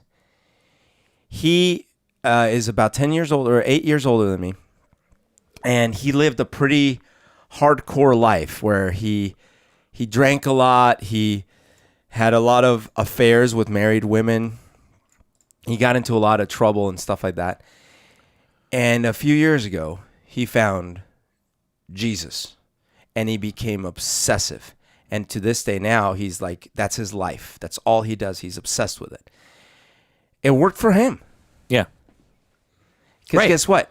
He's not drinking. Yeah, and he's not betting married women, and he's not doing all these other risky, very chaotic things. Right. It's outcomes. What's the outcome for you? Overall, it in a way helped you, but in a way didn't. It helped me unintentionally. Yeah. Right. So self-awareness is good. Emotional expression is good. Interacting with other people in a new way is good. And they had another idea there that I also found useful, which was this thing they called, not riots, what they call it. Oh, shoot. Mobs? What is it? Mobs? No. This thing where, essentially, we all have these repeating patterns that trigger us. And when they trigger us, we always end up doing the same kind of thing. And like with other people, So it's almost like they didn't call it riots because that's not the word they used, but it was something along those Riot? Why would they call it a riot? It's not riot, but it was like oh man, Not a rut. No, not a rut. Anyways, but the point is that it's almost like a triggered behavior. Yeah. So every time you say, Berto, why did you drink the last beer? You know, I always say, well, you're always criticizing me, and for years, blah, blah, blah, you know, and like it's a trigger behavior that always leads to the same outcome. Yeah. And it gives us a reward that we don't realize that we're getting, right? Yeah. This whole thing, I found, okay, that's interesting. Okay, that's rackets. That's what it is. Rackets. Oh, rackets. Rackets, yeah. That's why I was saying it's not riots, but it's kind of like rackets. Yeah, so that's a good thing. But I kind of feel like I've been looking at that since I was 15, right? And so I have a hard time believing, you know. But again, but it's a good model for someone to think about. Yeah, Landmark is not for you and me, having been through therapy for so many years. Learning about self-care is good. Getting connected with your authenticity is good. Pushing back on oppressive cultural expectations is good, because I think that's a big part of it that we haven't really mentioned. You know, the stories we tell ourselves, I'm guessing they probably talk about how society tells you the story that, you know, you're supposed to say, but you're responsible for, you know, having that story for yourself. Reaching out to old relationships is good. Reconnecting with people is good. Being real with our loved ones is good. Being vulnerable is good.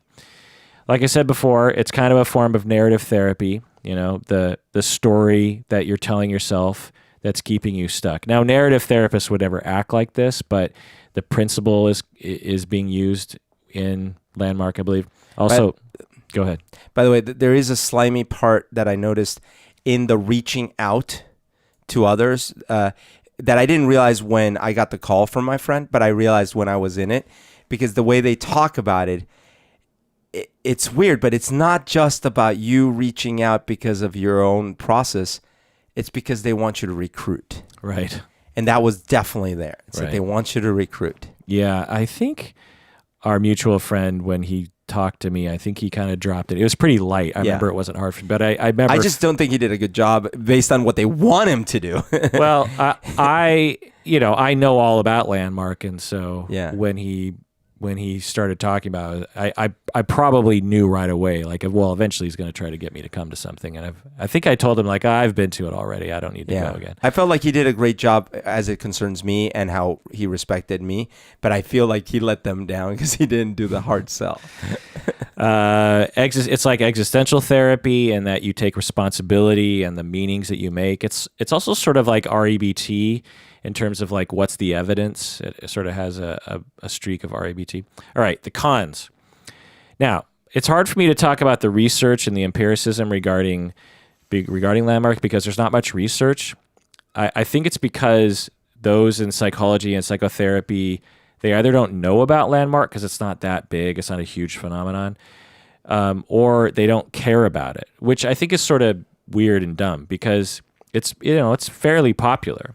Yeah. And psychology could learn a lot from its pros and cons, and people should know the empirical effect of it. You know, I think it's a little failing of my industry that we're just basically ignoring it or not paying attention to it or something. There's a certain attitude in psychotherapy and psychology that if it's not in our field, we kind of consider it a quack and we don't pay attention to it. It's sort of like, well, that's a quack industry, and you know, who cares about those people? But it's like a lot of people are going to these things, and I just feel like we should be looking at it. You know. Anyway, and there's been some studies, but not enough for me to talk about. As we've been talking about, another con is what in religion and Christianity they'll call witnessing to others is super shady. You know, like in some of the most popular religions, one of the central ways you're evaluated is by how many people you can get to come to the congregation and essentially attend and pay money. A quote I found on the internet: "One of the most irritating aspects of the forum is the hard sell to sign up future participants. Yep. Leaders encourage people to bring friends and family to a session to help celebrate their newfound love of life and invite them to enroll in the next available weekend." Unquote. as I said before, imagine if I required all of my clients to recruit other clients to come to me. Right. I mean, if I did that, or if you heard of a therapist doing that, you would be appalled. You'd say, so wait a second, you're hard selling your own clients to go out there and drag clients in, not just try to spread the word, but actually drag them into your office. Well, you're actually telling them that part of their process of recovery or of change and growth is to bring others. Right. And then you do a bait and switch and say, no, actually, you're here because I'm trying to sell you on something. Imagine if I, Kirk, did that. Yeah. I would be run out of the business. Yeah. People would throw me off of a cliff. That's a terrible thing to do. And yet Landmark does this all the time. That would be crazy. You show up, it's like, hey, listen, I need you to come with me to my therapist because there's something I need to get off my chest. I'm like, oh, okay. Yeah. And we go, and I'm sitting there, and they're like, do you want to join this therapist for therapy? It's like, what? Right. Another criticism I'll say is that therapeutic transformations are not real. As a therapist who, when I first started out, really was seeking to have my clients go through therapeutic transformations, I'm here to tell you that they're extremely rare at best, and they're likely never actually real. It's what people see on TV and movies and stuff. It's like this idea of like you have this breakthrough. Yeah. And that just doesn't happen. Now, there are sort of eureka moments some clients will have. Yep. But this idea that like your whole life is going to be transformed by one emotional experience is just not realistic. But it's very easy to manipulate people to believe this because it's in our culture. That's right. I, as a professor, I actually have observed colleagues of mine who use this. I don't think they're using it intentionally in a manipulative way, but they're using it to make them seem like excellent professors. They'll create an emotional experience for their students and engineer, because these students are susceptible. Yeah, and they're trying to please the professor, and they're also training to be therapists, so they're kind of willing to go through experiences like this. And I know, I've been teaching for almost 20 years. I know I can engineer a class to make most people cry. I know I can do that, but I purposely don't do it because I know it has a very cult-like effect on the followers. Yeah. And it's also, to some people, it'll feel really bad to them because I've been on the other end of that stick where it's like, I know what you're doing. You're trying to get me to have an emotional experience. I don't want to do that right now. Yeah. Or maybe I will at another time, but not here. It's just, I don't want to.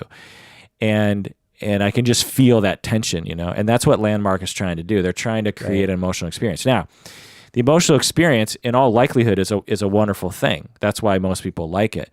But the claim that it's going to transform your life, I mean, the things that they're saying, permanent transformation. Yeah, it'll improve your relationships. It'll improve your confidence. It'll improve your productivity.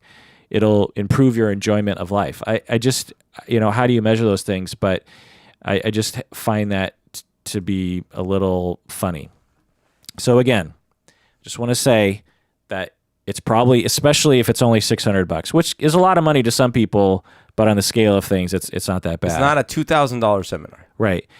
It's probably worth it. If you hand yourself over to this process, my guess is if you can get over the uncomfortable chairs, my guess is it's going to be a meaningful thing, and you're going to get at least something out of it by the end of the time. I think it really, your personality and where you're at in life really matters, because for me, it would have been a really bad torture to sit there those next 2 days. Right. Oh, by the way. Well, but honestly, you might have, and I can see this happening to you, if you just pushed through it and said, look, I'm going to go and I'm going to really hand myself over to this. I'm going to really surrender myself and just like look at it.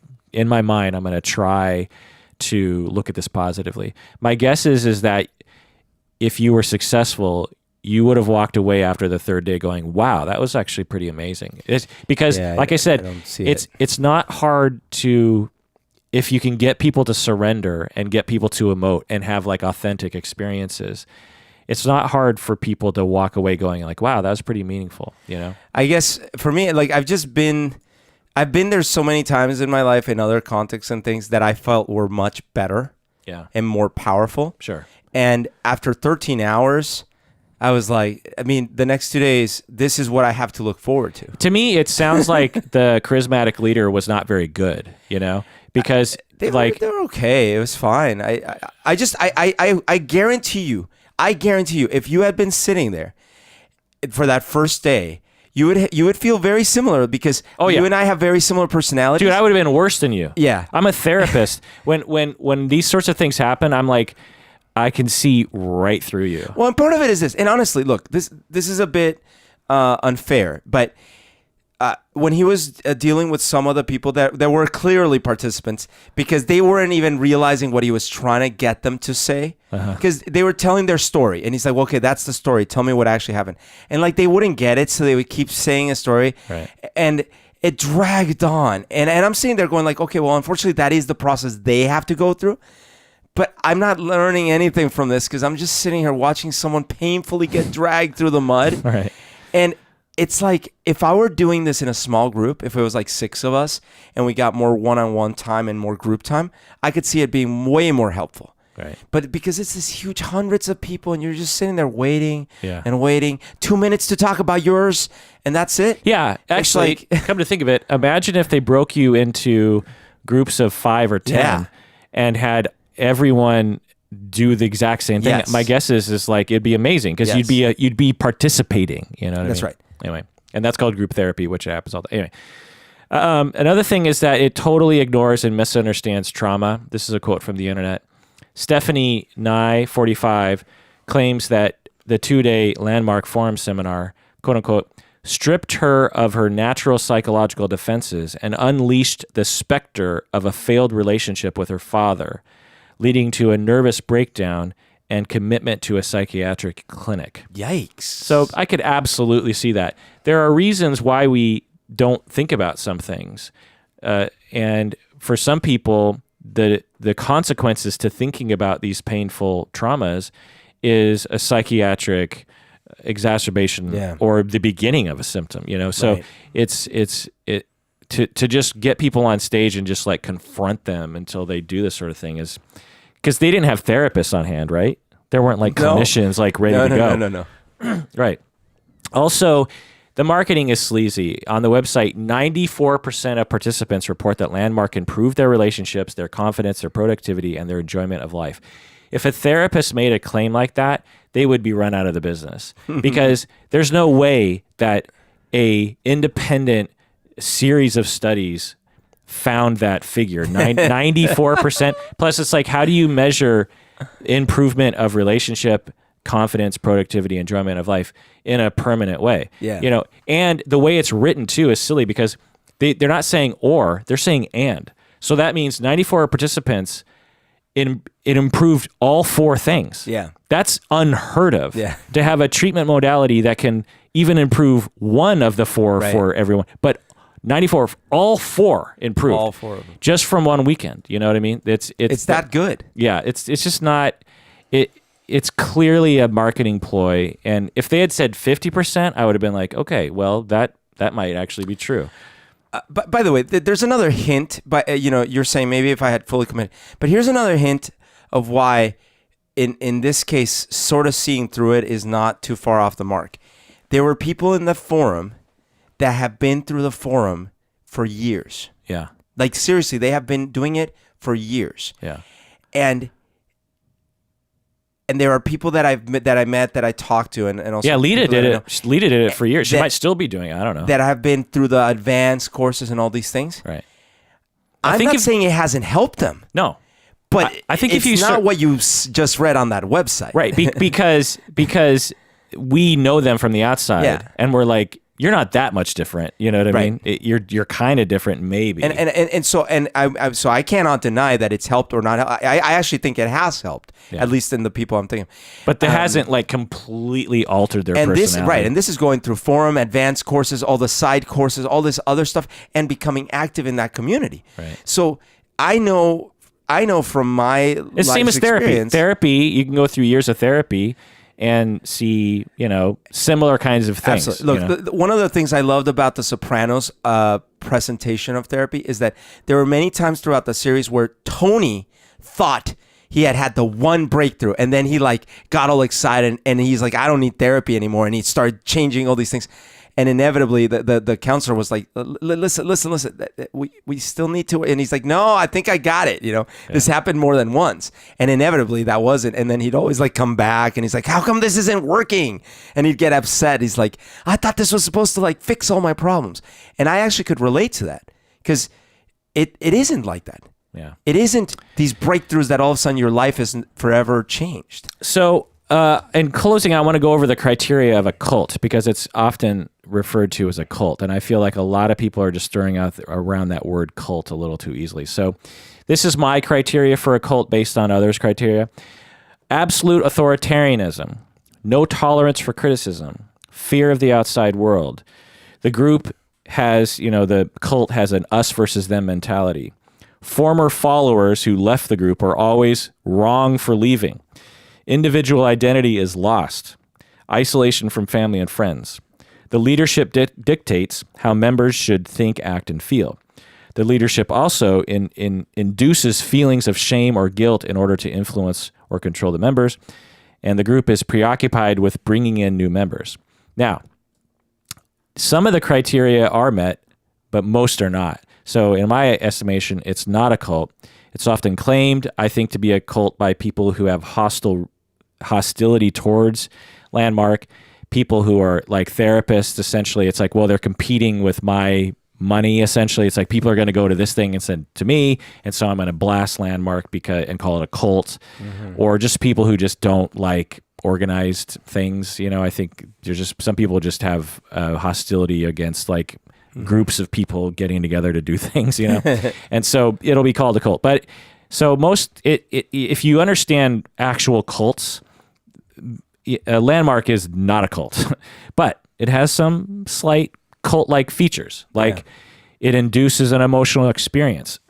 Cults will often do that. They'll often be an emotional kind of manipulative. They probably wouldn't think of it as manipulative, but there's often an emotional experience. They often make grand claims. Landmark makes grand claims. They also try to develop a dependency on the system to continue and continue and continue and continue. Right. It's like, be one of us, and if you're not one of us, we reject you. There's encouraging conformity to the group with that sitting down, wearing the name tag, that kind of thing. There's a charismatic leader. Often in cults, there's a charismatic leader. And good followers get other followers to follow. Yeah. So, but as I said, if you understand real cults, once you're in the cult, it's almost impossible to get out. Yeah. Like Scientology and the deeper, if you watch the documentaries, that's a cult. Yeah. With Landmark, you can easily get out of it if you didn't like it. All you'd have to do is just not show up that day, and all they're going to do is call you. Yeah. You know what I mean? And although that could be pressuring inside, so it's cult-like. Yeah. But it's not, they're not going to send goons to your house. I was expecting to receive follow-up calls, and I never did. Yeah. Right. So, because they probably learned, like, look, bad press is not good for us.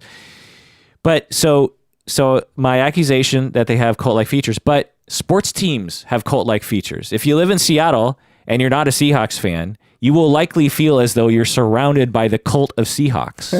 Never question Russell Wilson. 12th man. Yeah, I mean, so, football is like a cult. Universities have cult-like features. We're better than the other university. Give us your money. Recruit other students. We will transform you. I mean, universities, I think Antioch even says stuff like this, like, you will be transformed. I mean, not that exact 94% of Antioch graduates. Yeah. Now, bottom line, is it worth the money and the time? For many people, it absolutely is worth the money and the time. But it's not likely to transform you. It's probably a part of an ongoing process of self-awareness that you need to participate in. It's one component, and it might not be for you. And know that just because it creates an emotional experience that's new to you and feels good, that doesn't necessarily mean you're transformed or that your life is going to be miraculously different from that point forward. It's a wonderful experience, and I've had those. As a therapist myself, I've been through a lot of these experiences as a student, as a colleague, as a client, as a therapist, when you have an emotional cathartic experience, it feels good. You cry, you sob, you laugh, right. You're elated. It feels good and it's healthy. But my life the next week is not any different. You know what I mean? I'm probably a little more emotionally healthy. I might be a little bit more open, but it's a part of an ongoing, lifelong process of being authentic. It's not just these seminars. So if these seminars teach you to do it ongoing, then great. But just having one emotional experience, that doesn't like unleash your sanity. Does that make any sense? Yeah. All right. Well, that does it for that episode of Psychology in Seattle. If you have a hate mail, send them to trump@trump.com. Just joking. One of us. Now, you can just send an email, contact@psychologyinseattle.com. Tell us about your good experiences you've had with Landmark. Yeah, or whatever. But again, if you have just a bunch of like, how dare you critique something that should absolutely be critiqued, then, keep your fucking words to yourself. I don't want to hear it. If you have an actual, if you want to have a dialogue back and forth with me, great. If you want to offer some data, great. But be respectful. Use your social skills, people. Social skills, because we all deserve it. Also, take care of yourself. Why should they take care of themselves, bro? Because you deserve it.